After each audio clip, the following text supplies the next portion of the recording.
ఈ టైంలో మనకి ఈ ఎగ్జామ్ అనేది ఎక్స్టెండ్ అవ్వడం జరిగింది కదా! ఈ టైంలో అసలు మనం ఏం చేయాలి? ఏం చేయకూడదు? అసలు మన ప్రిపరేషన్ అనేది ఎలా జరగాలి? హెల్తీగా ఎలా ఉండాలి? ఇవన్నీ కూడా మనం ఈ వీడియోలో మనం స్టార్ట్ చేద్దాం.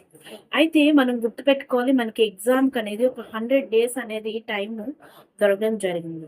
సో, ఈ 100 డేస్ అనేది మనకి ఎగ్జామ్ క్వాలిఫై అవ్వడానికి మంచి టైంగానే మనం చెప్పవచ్చు. ఈ ఏపీపీఎస్సీ గ్రూప్ 2 మెయిన్స్ మనం క్లియర్ చేయడానికి మంచి టైంగానే మనం చెప్పొచ్చు.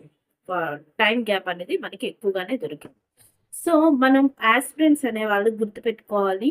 ఈ అవకాశం అనేది మళ్ళీ, మళ్ళీ మనకి రాదు, గుర్తుపెట్టుకోవాలి. ఎందుకు అంటే మనకి నోటిఫికేషన్ అనేది ఒక క్యాలెండర్ ప్రకారం మనకి ఇవ్వడం లేదు. మనకి ఏపీపీఎస్సీ బోర్డ్ అనేది. ఎప్పుడు జరుగుతుందో తెలీదు. ఎప్పుడు మళ్ళా పోస్ట్‌పోన్